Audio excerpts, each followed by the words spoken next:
What's up? It's an interesting little sun today in the morning here. I'm going to drive Travel Chronicles. I think it's chapter 15, 16, somewhere around there.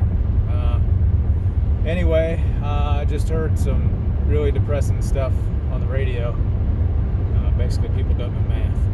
So that was the depressing part. Well, and it's twofold. One, I listen to Clay Travis a good bit. And when there's sports going on, it's a lot better to listen to. A lot more in his element. He's a little bit out of his element right now. But what he was talking about was this COVID-19, and he was citing studies that were done, Stanford, USC, saying there's a 0.1 death rate, or the death rate was 0.1. And he's reciting that as a percent, 0.1%. And that's not what that number is. So if it was a percent, they'd put a percent on it. And it's a little confusing, I guess, because of the way that they're using it, saying rate, and everybody thinks, oh, rates are like interest rates and things like that, and those are always percents.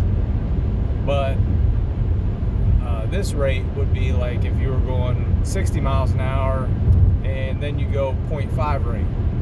So that would be 30 miles an hour, not 0.5% of what you were going, which would be like 0.3 miles an hour or something ridiculous. And that's what he's presenting it as, the death rate being 0.1%, which is a factor of 100 off. So, yikes. You know, that's a huge misrepresentation. And the problem is this guy has an audience. He's got millions of people listening going, oh, the death rate's only 0.01% or 0.1%. So, and he's presented as 99.9% of people are going to be fine. You're going to be healthy. That's not even the case right now of people that have been diagnosed. Now, you may extrapolate and say, well, there's a lot of people that haven't been diagnosed because it was just a small cough or, mild symptoms that they didn't even think they had, which is possible, entirely possible. But in a study, you can't generalize like that. You can only take the data that's in front of you. So the data that's in front of us now is there's like 700,000 people that have been diagnosed, and that's including the people who were diagnosed yesterday, the day before, and it's 30,000 people a day that are being diagnosed, and there have been 42,000 deaths in the United States. Now, what they do on the World of Meters site, at least, is post the number of deaths versus the number of resolved cases where people didn't die, where people were basically cured.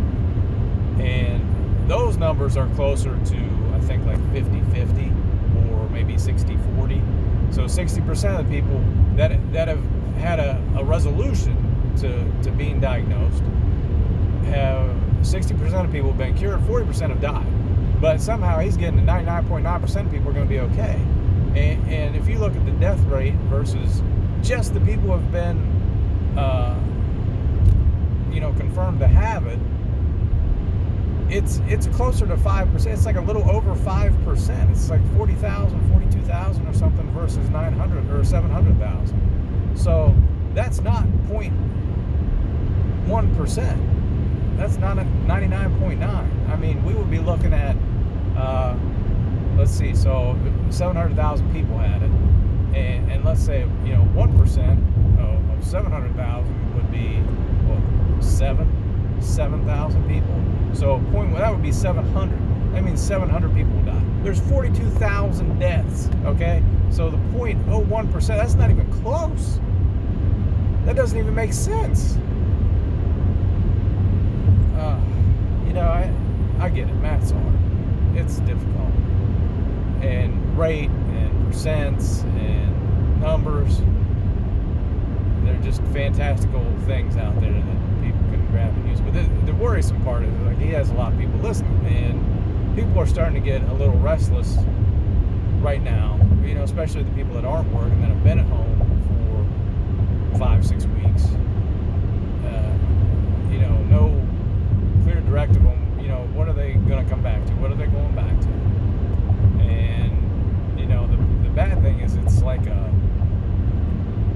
slow tackle, somebody kind of like grabbed by the foot, pull back, so the foot quit moving, and the rest of the body's still going forward, but we gotta pull that foot loose, get a hand down or something, or the whole thing's gonna crash. Is where we're headed. And I guess I'll have plenty of time to update the Travel Chronicles at that point, because I won't be traveling at that point. I'll just be at home. That's the sad reality of the future that we're looking at right now. As far as work goes, still got these. Funny thing, Monday, the first day that these are mandatory. I'll say mandatory. I don't know if they're mandatory, but suggested, highly suggested. We go into the morning meeting. Everybody's got one on, and granted, we are limited.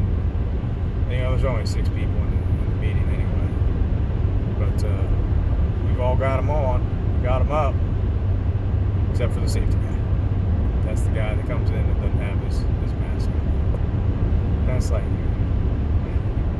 you're supposed to be leading this thing, and he's the global guy. He's got global responsibilities now too. So, it's just craziness. We did have a guy get tested at work yesterday, so we'll see how that goes. Apparently, if you have even a cough, you go to the doctor and check it. Alright. Well, that's where I'm at right now. Hopefully today's better. I haven't had a good week so far. Not a whole lot going right. Typical 2020. Actually. Alright, well, take care. Stay COVID free. See you later.